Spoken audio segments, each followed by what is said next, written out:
the book you mentioned that Zola Berman went on to defend Sirhan Sirhan, who Yes. assassinated Robert F. Kennedy. Right, he was one of the team. lawyers.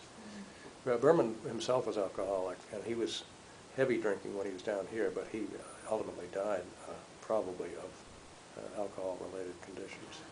You weren't able to interview him, though. He was already gone. He was already dead. If you were writing the book today, is there anything you would do different?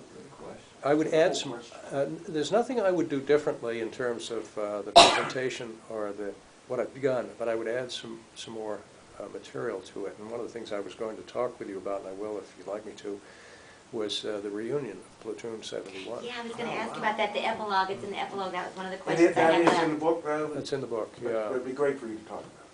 You'd like me to talk about it? I would, yes, too. I'd rather save it for the book, I don't. Well, anyway. It'll still be good in the book. It's such a great story. In a nutshell, a few of these guys that I did contact kept in touch with me, and I had long thought that it would be interesting to, if you could round up the Platoon 71 guys and bring them back to Parris Island. I didn't really foresee or understand what ultimately came of it, but I thought just as an historical event it would be something to do. And so with the assistance of one of the guys in the platoon, we contacted all of those that I had originally contacted to do the interviews. Now we're 8 years down the road after that, so some of them are not available or have died, something like that. But ultimately, 10 or 11 of the Platoon 71 fellows came back for the 50th reunion of this incident in 2006. Came back here to Parris Island. When I was putting the idea together, or I had the idea and putting the plans together, I went over to see the Chief of Staff, Colonel Valentin, at Parris Island. And I told him what I had in mind. And he said, look, Mr. Stevens, he said, you can do what you want. He said, we're an open base. You're not going to throw these people out. You know, if they want to come here to Parris Island, they can. He said, but we're not going to grandstand this thing. We're not going to make an issue out of this whole deal. It was not. It was very downplayed here in the press and everything else. But I remember when they came. Yeah, it was. We didn't get a whole lot of press out of it. So, but anyway, so I did. I followed through on it, and we set it up. And the Public Affairs Office did arrange for a bus. And so these 10 guys came down, and we met over at Parris Island, and took a bus around the island. They were wide-eyed because I think all but one had never been back to Parris Island with good reason. And the last event was to go down to Ribbon Creek, and it was a very touching scene down there. They had never been back, and what had happened was, I don't know whether this was a survivor's guilt thing or what it was, but the recruits were blamed for what happened. Not McEwen so much, by the DIs and the senior enlisted people. The recruits, they were screw-ups. They forced McEwen's hand. He was trying to just straighten them out, which I think he was, but the methodology was a little off. And so they had lived with the guilt themselves for all this time. They were ostracized and outcasts in the Marine Corps. One of them told me that he got jumped by a group of Marines and fought him. There they are, and who shows up but Colonel Valentin? The birds on his shoulder, full uniform.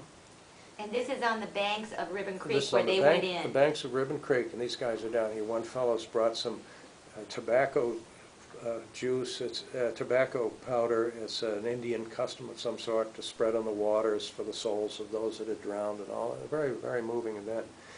And Valentin, much to his credit, I think, said, "We got it wrong. We apologize for what happened." And that was such a cathartic event for these guys. It was something to see what it meant to them.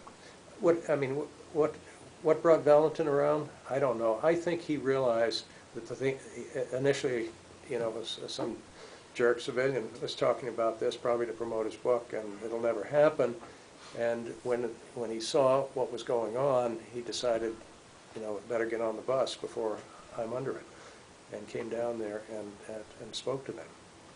And so that evening we got together and everybody had dinner.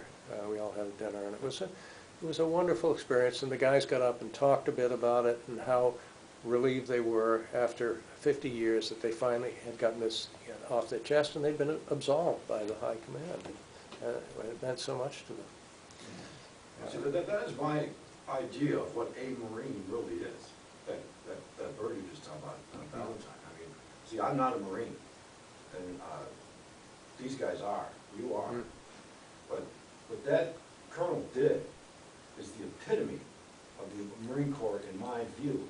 I mean, a man big enough to face all those guys, Right. and say what he did from his heart. And he did. Yeah. And he was a good speaker. He was I don't know. Did you know the colonel? Yeah. He had his shortcomings, so I'm told, but he was a very good speaker. Yeah.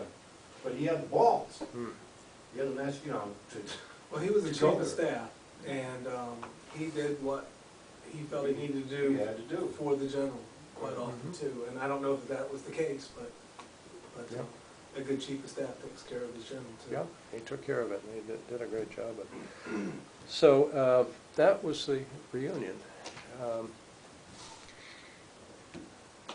Any other, do you want to talk about publishing? So you would have added more about that? I would have added more about that, and I did put an epilogue in there. And the other thing I would have done is, and I'll read this to you, Matt McEwen died in 2003, and I went to his funeral, and I wrote the obituary.